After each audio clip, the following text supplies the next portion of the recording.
They kept using that word like a shield. Protocol. Every time I asked why my mother had a bruise on her arm. Protocol. Every time I asked why her call light went unanswered for 20 minutes. Protocol. They told me they were a 5-star facility with rigorous standards. But standards are just words on paper until something goes wrong.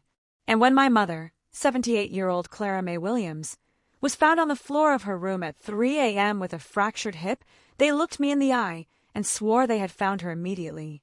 They swore they followed every single step. We did rounds at 2:45 a.m. Ms. Williams, the nursing director told me, her voice smooth and practiced. She was fine then. We found her at 3 a.m. It was an unfortunate accident, but our response was immediate. I wanted to believe them. I really did. Because the alternative, that my mother lay on that cold linoleum floor in agony while the people paid to protect her did nothing, was too painful to imagine. But then I saw the timestamp on the hallway security camera, and the time on their written report didn't just differ by a few minutes. It differed by hours. My name is Keisha, and this is the story of how a single digital clock exposed a web of lies, neglect, and a cover-up that nearly cost my mother her life. If you believe families deserve the truth about their loved ones' care, please subscribe to this channel. And tell us in the comments what city you're listening from. We need to know we're not alone in this fight. My mother was the strongest woman I ever knew. She raised 3 of us on her own in Detroit, working double shifts at the auto plant. She had hands that were rough from work, but gentle when she braided my hair. She was the choir director at Ebenezer Baptist for 30 years. You couldn't slip anything past Clara Mae. She had a way of looking at you, just tilting her head and narrowing her eyes, that made you spill the truth before you even realized you were talking. But dementia is a thief.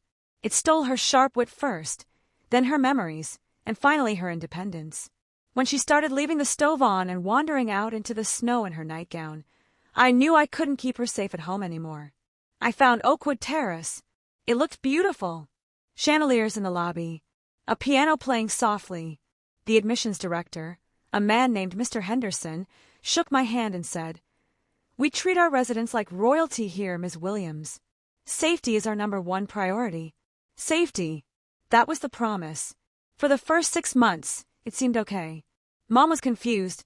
Yes, but she seemed clean and fed. But I started noticing little things. A missing hearing aid.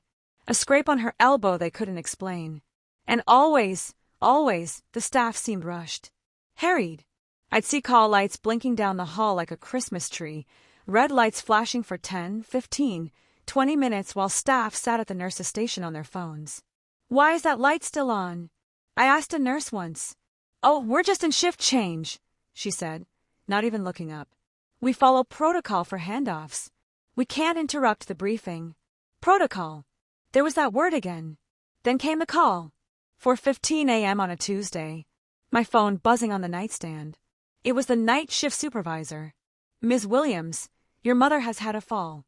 We've called an ambulance. She's on her way to St. Mary's Hospital." I drove to the hospital in a panic, running red lights, praying.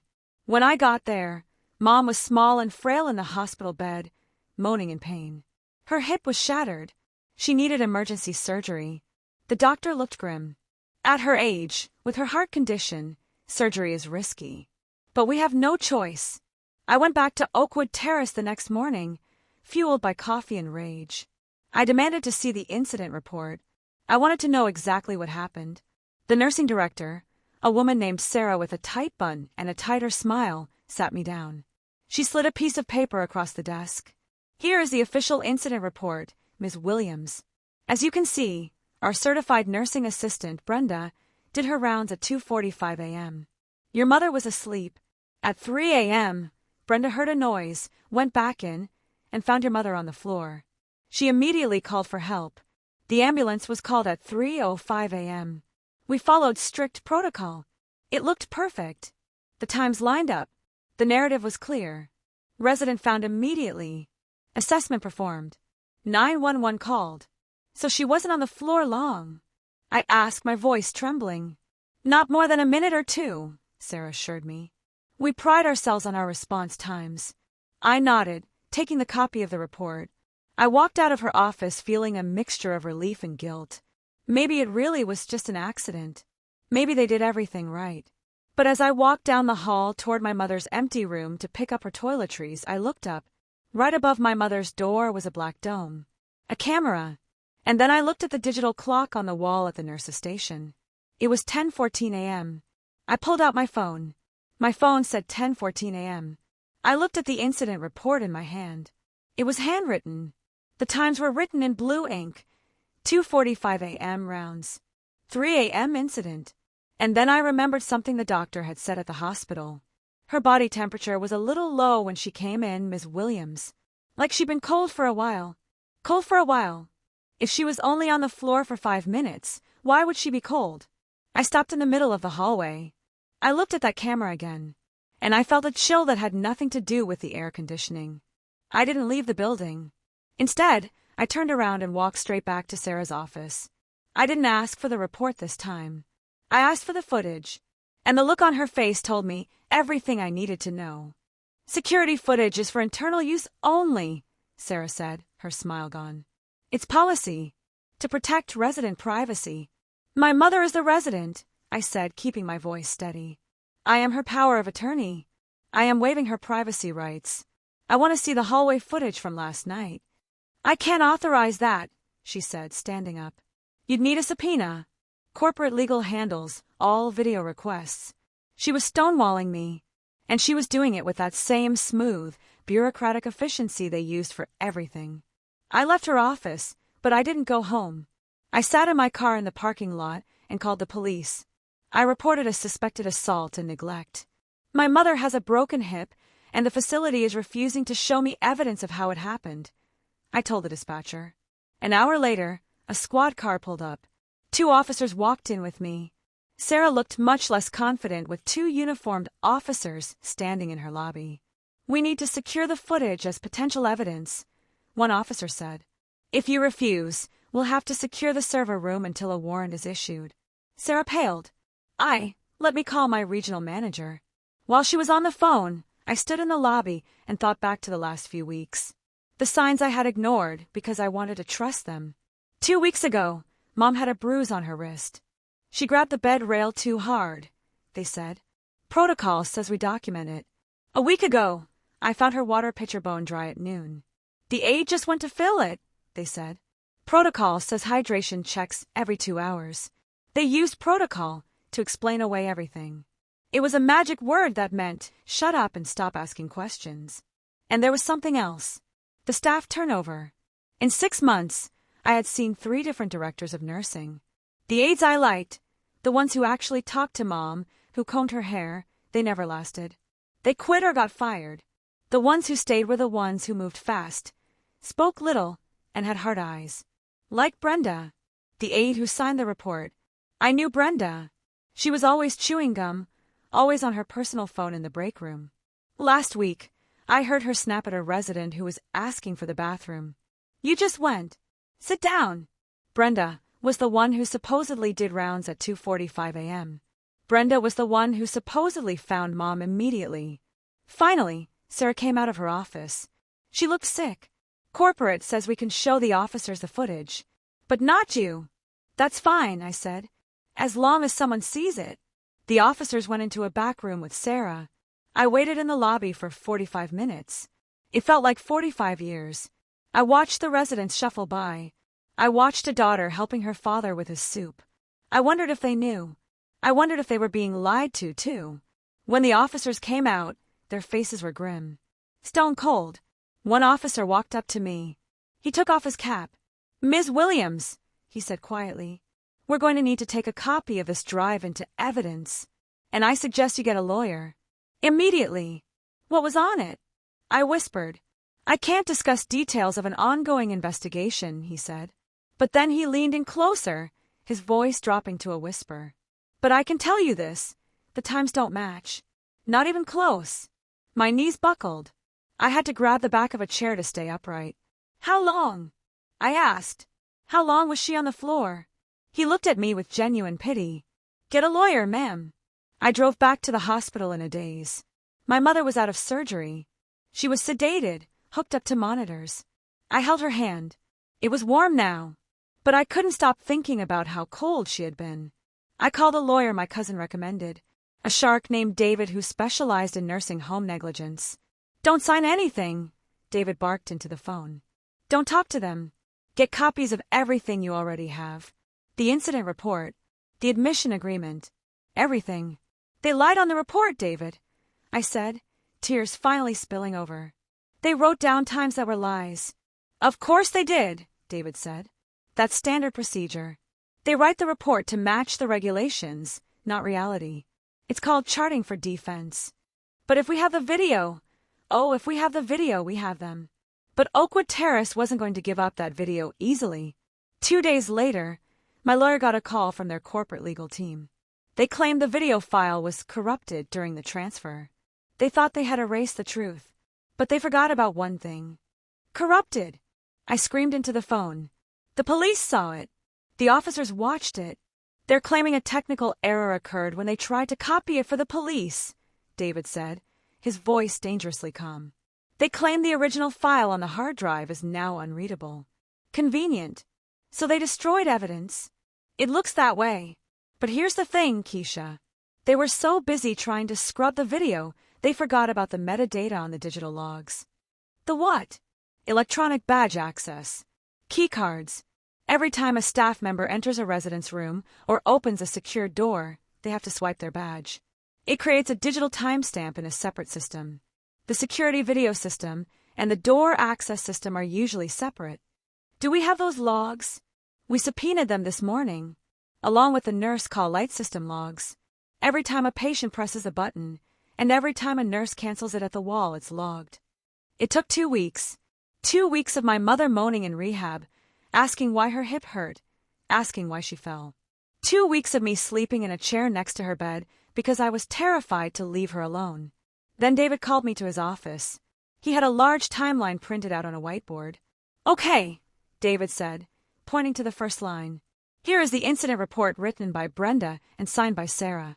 2:45 a.m., rounds performed. Patient asleep. 3 a.m., incident. Now, David pointed to the second line, which was red. Here are the nurse call light logs. 1:15 a.m., room 304, your mother, call light activated. 1:15 a.m. to 4 a.m., no cancellation recorded. My hand flew to my mouth. She pressed the button at 1:15. She pressed it, David said, and nobody came to turn it off for nearly 3 hours. But the rounds. I pointed to the report. Brenda said she did rounds at 2:45. David pointed to the third line, which was blue. Here are the door access logs / hallway motion sensors. 11:30 p.m. Last motion detected in hallway 3 East. 4:05 a.m. Motion detected hallway 3 East. Wait, I said, trying to process the data. If there was no motion in the hallway between 11:30 p.m. and 4 a.m., then Brenda didn't do rounds at 12 o'clock, or 2 o'clock, or 2:45, David said grimly. Nobody walked down that hall for 4.5 hours. The room spun. So she lied. She sat at the nurse's station, probably asleep or watching movies, filled out the paperwork at the end of her shift to make it look like she did her job, and never checked on your mother once. And Mom was on the floor. Based on the call light activation, David said softly, your mother likely fell around 1:15 a.m. trying to get to the bathroom because no one answered her call. She lay there until 4:05 a.m. when Brenda finally got up, probably to start morning vitals, and found her. 3 hours, I whispered. 3 hours with a broken hip, crying for help. And look at this. David pointed to one final detail. The police report from the 911 call. Call received at 4:18 a.m. I looked at the handwritten incident report again. 3:05 a.m. 911 called. Why would they lie about the 911 time? I asked. If they found her at 4:05, why write 3 o'clock? Because, David said, his eyes hard. If they found her at 4:05, it proves they missed the 2 a.m. and 4 a.m. scheduled checks. To make the timeline fit protocol, they had to invent a discovery time that fit their fake rounds. They had to shift everything back to make it look like they were attentive. They literally rewrote history to save their jobs. I felt a wave of nausea, so strong I had to sit down. This wasn't just negligence. This was a conspiracy. They sat in that office, looked at the clock, and decided to forge a document while my mother was being loaded into an ambulance. "We have them," David said. "The corruption of the video doesn't matter. These logs prove the report is a fabrication. It proves fraud. We filed a lawsuit, but I wasn't satisfied with just a settlement. I wanted Brenda. I wanted Sarah. And I wanted to know why the police officer had looked so haunted when he watched that video." The deposition was held in a sterile conference room with glass walls. Brenda sat across from me. She looked different out of her scrubs. Younger. Scared. She was wearing a cheap suit that didn't fit right. Next to her was the corporate lawyer, a man who looked like he cost more per hour than Brenda made in a month. Sarah, the director, was there too. She wouldn't look at me. David started gently. "Brenda, walk us through the night of the incident." Brenda recited the lie. "I did my rounds at 2:45. She was sleeping. I went back at 3 o'clock and she was on the floor." "You have a specific memory of seeing her asleep at 2:45? "Yes, sir. Protocol says we check breathing. I saw her chest rise and fall." David placed the motion sensor logs on the table. "Brenda, this is the building's automated security log. It shows no motion in that hallway from 11:30 p.m. until 4:05 a.m. Can you explain how you did rounds without triggering a single motion sensor?" Brenda froze. She looked at the lawyer. The lawyer shifted in his seat. "Objection. Technical reliability of the logs. We have a technician's affidavit certifying the system was working perfectly," David said, not looking up. "Brenda, were you in the hallway at 2:45? Brenda started to sweat. Maybe the sensor missed me." "Brenda," David said, his voice dropping. "We know the video was deleted, but the police saw it before it was deleted. And the officer's report says that at 2:45 a.m., the hallway was empty." Brenda's lip quivered. "The police report also notes that at 4:10 a.m. on the video, you're seen running down the hall with a cell phone in your hand. You stop at the door. You look in. You put your hands on your head. And then," David paused for effect, "you walk away." The room went dead silent. "You didn't go in immediately, did you, Brenda?" Brenda started crying. "I was scared. You walked away. You went back to the nurse's station. And the video logs show you didn't return with help for another 8 minutes. What were you doing for those 8 minutes, Brenda?" Were you writing the report?" David asked. "Were you fixing the times?" "She made me," Brenda screamed, pointing at Sarah. Sarah gasped. "I did no such thing." "You did." Brenda stood up, knocking her chair over. "I called you. I told you I fell asleep. I told you I missed the rounds and she was hurt bad. You told me not to call 911 yet. You told me to get the chart right first. You said, 'Fix the times so we don't get shut down.'" "That is a lie," Sarah shouted. "I have the texts," Brenda yelled, fumbling for her purse. "I kept them because I knew you blamed me." The corporate lawyer put his head in his hands. Brenda pulled out her phone. She was shaking, sobbing. "Look! 4:12 a.m. Text from Sarah. Don't call 911 yet. Write in checks for 12, 2 and 4. Make finding time 3 o'clock. Then call. Stick to protocol." There it was. The smoking gun. It wasn't just laziness. It was a commanded cover-up. Sarah, the woman who preached about safety and dignity, had instructed her staff to let my mother suffer for 10 extra minutes, on top of the 3 hours she'd already waited, just so they could falsify paperwork. I stood up. I couldn't help it. I looked Sarah dead in the eye. "Protocol," I said, my voice shaking with rage. "You left my mother on the floor with a broken bone to follow your protocol of lying." Sarah turned pale gray. She looked at her lawyer, but he was already packing his briefcase. He knew it was over. "This deposition is suspended," the lawyer muttered. "No," David said. "This deposition is evidence for the criminal trial." We walked out of that room, and for the first time in months I could breathe. They had turned on each other. The lie had eaten itself alive. The settlement offer came the next day. It was a number with a lot of zeros. But money doesn't fix a hip. And money doesn't fix the fact that my mother never walked again. The real justice came from what happened next. My mother, Clara May, never returned to Oakwood Terrace. She spent 3 months in rehab, but the hip never healed right. The trauma of lying on that floor for 3 hours took something from her spirit. She became afraid of the dark. She became afraid of being alone. The strong woman from Detroit who raised 3 kids faded away, replaced by a fearful shadow. She passed away 6 months later from complications of pneumonia. But she didn't die in vain. Because of Brenda's testimony and those text messages, Sarah was fired and charged with evidence tampering and neglect of a vulnerable adult. She lost her nursing license permanently. Brenda pled guilty to a lesser charge in exchange for her testimony and is barred from ever working in healthcare again. Oakwood Terrace was fined by the state, a record fine. They were put on a special focus facility list, meaning they had state inspectors in their building every month. The 5-star rating they bragged about dropped to 1 star. But the biggest victory wasn't the lawsuit or the fines. It was the law. We took our story to the state legislature. We showed them the discrepancy between the handwritten report and the digital logs. We showed them how easy it was to fake protocol. Last year, the Clara May Transparency Act was passed in our state. It mandates that all nursing homes must retain security footage for 90 days, not 24 hours. It mandates that nurse call light logs must be auditable and cannot be deleted. And it allows families to install their own cameras in resident rooms, something Oakwood Terrace had strictly forbidden. I still visit Mom's grave every Sunday. I tell her about the law. I tell her about the families who have reached out to me, saying they used the new law to catch neglect before it turned fatal. You're still protecting people, Mama, I whisper to the grass. Even now, we have to stop accepting protocol as an answer. Protocol is just paper. Care is action. Care is showing up. Care is telling the truth. If you have a loved one in a facility, don't just trust the fancy chandelier in the lobby. Don't trust the handwritten logs they show you with a smile.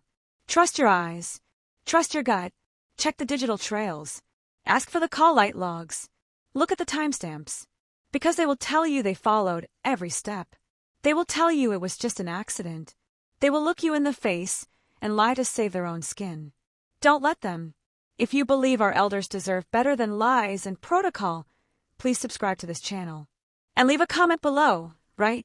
Transparency now if you support mandatory cameras in all nursing homes. Let's make sure no one else's mother has to wait 3 hours for help. My mother was worth more than a falsified report. Your loved ones are worth more than a falsified report. Justice is in the details. Go find them.